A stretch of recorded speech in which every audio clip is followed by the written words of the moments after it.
24 minutes pour une rencontre. Une chronique proposée et présentée par Périgordine, alias Emma Lassor, journaliste et youtubeuse. Qu'y a-t-il de plus attractif dans le métier de journaliste que les rencontres qu'on fait sur le terrain ? Une fois par mois, je prolonge le dialogue avec l'une de ces rencontres de personnalités qui font bouger la Dordogne. Si le courant est particulièrement bien passé entre nous, c'est parce que, comme moi, elles aiment ce qu'elles font et ont à cœur de le partager. Prêt pour une nouvelle rencontre ? C'est parti !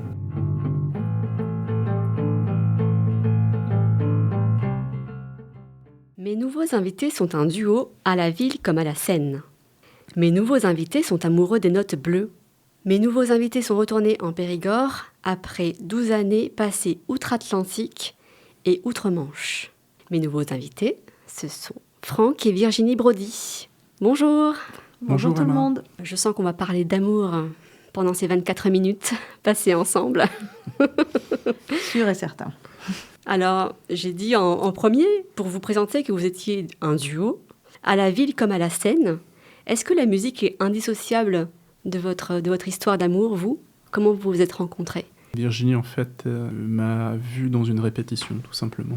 Voilà, comment on s'est rencontrés. J'ose même dire que la première chose que j'ai vue de lui, c'était son caleçon, parce que son jean était troué.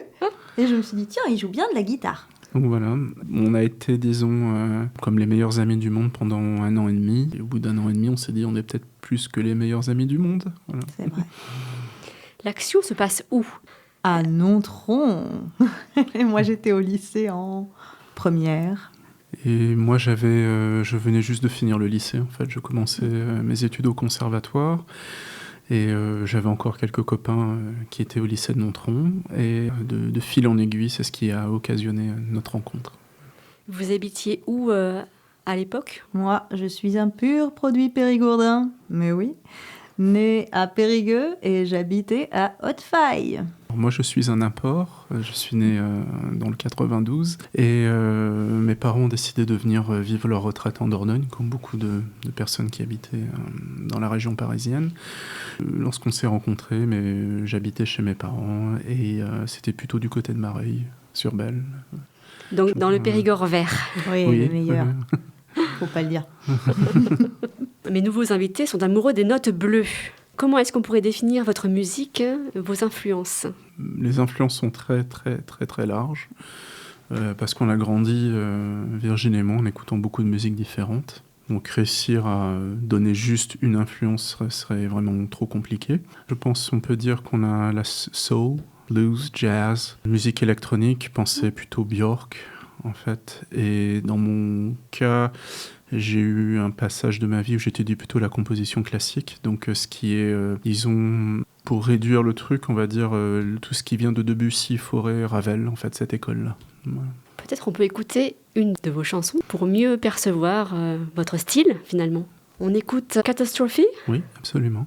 Est-ce que vous pourriez nous dire 2 mots sur ce titre ? Catastrophe, c'est l'histoire d'un petit chat qui fait beaucoup de bêtises, car avec Franck, nous avons beaucoup de chats. Je ne peux même pas dire le nombre tellement il y en a, mais nous avons beaucoup de chats que nous adorons. Mais c'est vrai, ils font beaucoup de bêtises, donc c'est l'histoire d'un petit chat qui voudrait être le petit préféré du groupe. On écoute.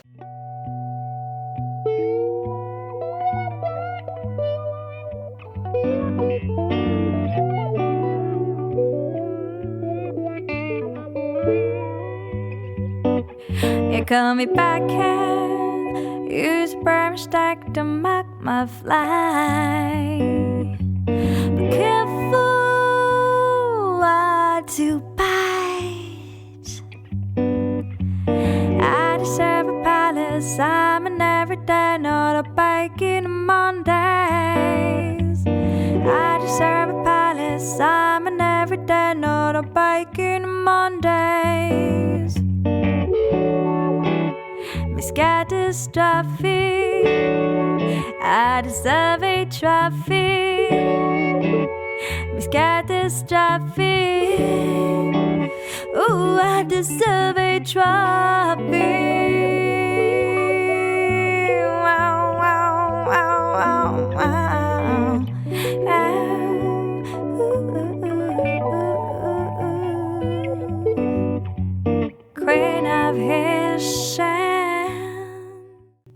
Alors, mes nouveaux invités sont retournés en Périgord après 12 ans outre-Atlantique et outre-Manche. Donc, peut-être 5-6 ans à Boston, c'est ça, vous allez me dire, et 6 ans à Londres. Absolument, oui. En quoi ces expériences ont nourri votre musique ? Racontez-nous. Virginie et moi avons grandi dans un milieu où on a écouté énormément de musique, soit anglo-saxonne, soit américaine. Et en fait, en étant à la fois aux États-Unis et ensuite à Londres, on est finalement été au contact des endroits qui contiennent l'ADN en fait des musiques qui nous ont influencés. Pour Boston, en particulier, ce qui est axé sur le jazz, le blues ou la soul music. Pour Londres, plutôt ce qui est électronique, punk, même assez expérimental, et aussi les influences qui viennent de la musique, d'un certain folk anglais comme Nick Drake, par exemple. Et du coup, ta formation musicale, Franck, elle commence dès ton arrivée aux États-Unis ? Alors, elle a commencé avant. Elle a commencé au conservatoire d'Angoulême, que j'ai fait en fait pour préparer une école qui s'appelle le Berklee College of Music et qui est à Boston et qui est un peu la mecque du style de musique, et en particulier pour la guitare, qui est mon instrument. Voilà, c'est un peu une des mecs, on va dire, dans le monde. Le conservatoire d'abord pour préparer en fait cette école. J'ai l'idée, ils peuvent vous former de A à Z là-bas, mais en tant qu'Européens, c'est pour nous tous plus intéressant en fait d'arriver déjà formés avec une solide connaissance, comme ça on peut mieux tirer parti de ce que l'école a à offrir en fait. C'était une expérience incroyable puisque d'abord il y a des élèves qui viennent du monde entier, le niveau d'apprentissage de jeu est phénoménal. On est exposé, alors, que ce soit du côté des profs, certains ont été des profs de d'une quantité inimaginable de musiciens qui sont devenus des légendes. Et encore plus important, ça a été mes collègues en fait, mes amis musiciens. Certains sont devenus mes meilleurs amis au monde et qui vivent maintenant en Autriche, à Londres, enfin un peu partout dans le monde, et qui sont des musiciens extraordinaires et donc ont passé du temps. Vous avez des petites salles en fait qui permettent ou de répéter ou alors de travailler certains exercices qu'on appelle ear training. Je pense qu'en français on appelle ça le solfège en fait.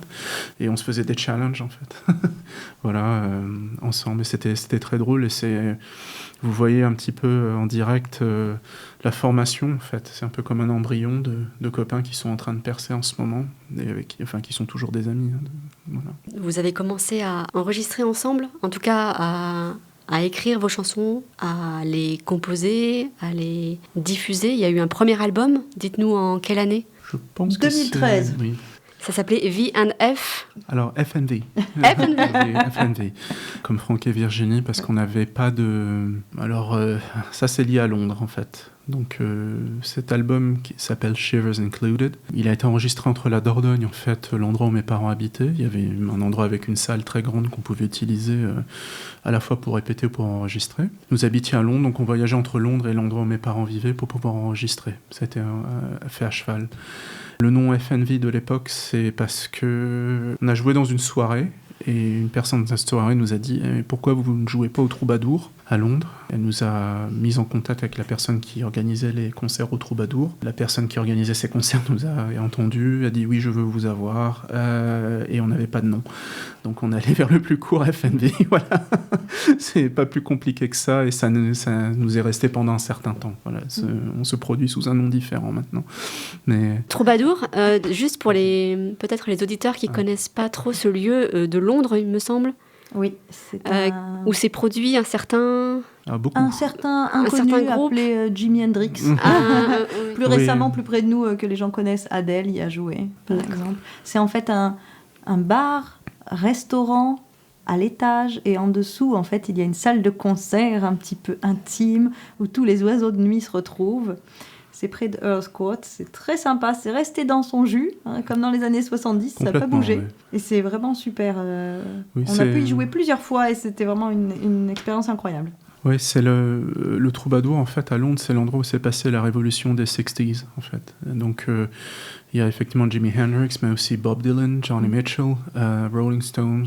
Il y a une longue liste que je n'ai pas complètement en tête. Ça fait rêver. Et nous Oui. Et ça reste une salle intéressante dans le sens où elle a beau être légendaire, je pense que la capacité maximum doit être aux alentours de 120 personnes, 130 max. Donc c'est quand même pas hyper grand. Et les gens qui viennent vraiment pour écouter en fait la musique. Donc c'est très chouette. Donc 2013, ça représente un peu l'année où vous êtes revenu en Périgord ou... Donc 2013, vous n'étiez pas encore revenu en Périgord, c'est bien ça ? Oui, absolument. On vivait encore, donc on était vraiment à Londres pour la vie, mais on revenait quand même en Dordogne régulièrement pour voir nos parents, enfin en particulier les miens qui étaient déjà très âgés à ce moment-là. Et ça permettait en même temps de poursuivre l'avancée de nos enregistrements en s'octroyant, disons, une semaine ou deux de temps à autre dans un endroit loin de la frénésie d'une mégalopole. Voilà. Donc vous êtes installé en décembre 2015, c'est ça ? Et aujourd'hui, vous êtes à Grand-Brassac ? Complètement, oui. Oui, Vous y êtes bien ? très bien. Oui, c'est très très chouette en fait. Ouais, c'est magnifique. C'est très beau, c'est très relax. On habite entouré par la forêt. Voilà, c'est quand même avoir ce niveau de paix au quotidien est un luxe que je souhaite à tout le monde. Voilà. Vous pouvez développer vos projets aussi musicaux ? Oui, absolument. Je crois qu'il y a un petit studio. Oui. On a développé en fait notre propre studio d'enregistrement. Alors c'est pas, on le voit pas comme un studio d'enregistrement. C'est un espace créatif plutôt. Oui, stricto sensu. Voilà, c'est un espace créatif, hyper lumineux, avec une très belle acoustique. Et c'est dedans qu'on a commencé à finaliser en fait la nouvelle série de morceaux que l'on est en train d'enregistrer pour notre nouveau projet. Nouveau projet, on peut espérer un album peut-être ? Je sais pas pour l'instant. Vous pouvez espérer d'abord des singles, je pense, parce que c'est ce qui est le plus simple à faire. Oui. Et c'est sous le nom de The Endless Tide. Qui veut dire ? Ça parle du mouvement éternel de la mer, en fait. Toute cette houle qui ne s'arrête jamais. On trouvait que c'était une image très représentative de la création et aussi de la vie. Peut-être que Petite Ritournelle va nous en dire plus sur ce qu'on pourra écouter bientôt, j'espère. Petite Ritournelle a eu un vidéoclip de fait. Qu'on peut retrouver sur les plateformes ? Sur YouTube, oui. J'ai encore été le voir la semaine dernière pour me souvenir des paroles. Puisqu'on parlait de la mer, le vidéoclip a été réalisé du côté d'Istanbul et proche de la mer, justement. Écoutons ça.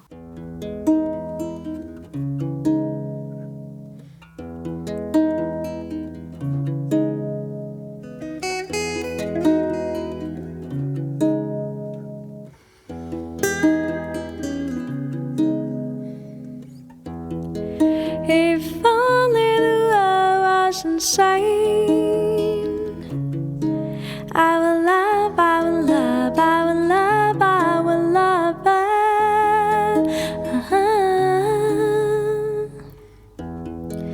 If only the world wasn't sane, I will love, I will love, I will love, I will love it.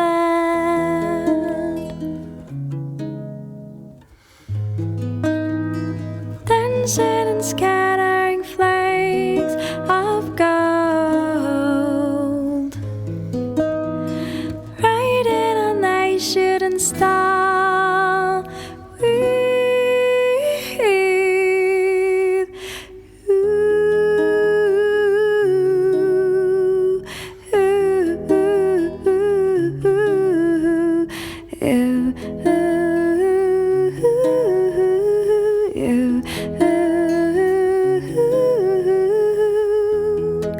if only the world was insane, insane, I will love, I will love, I will love it.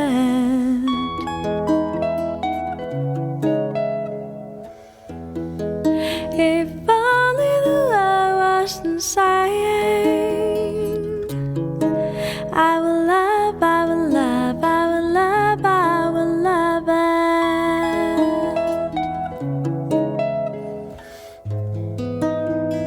Dancing and scattering seeds of hope,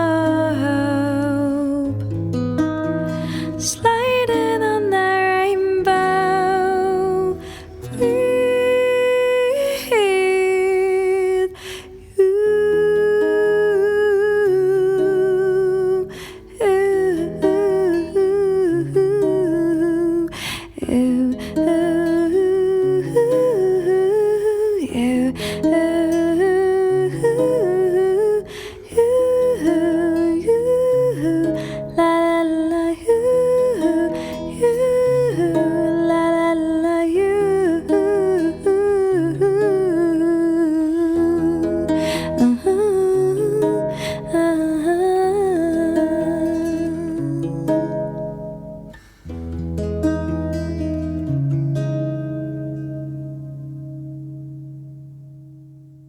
Et toi, Virginie, quand est-ce que tu t'es mis à chanter? Toi, ça t'est venu comment?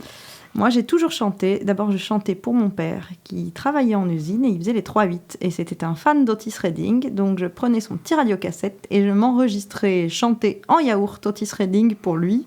Il était très content d'entendre sa fille chanter.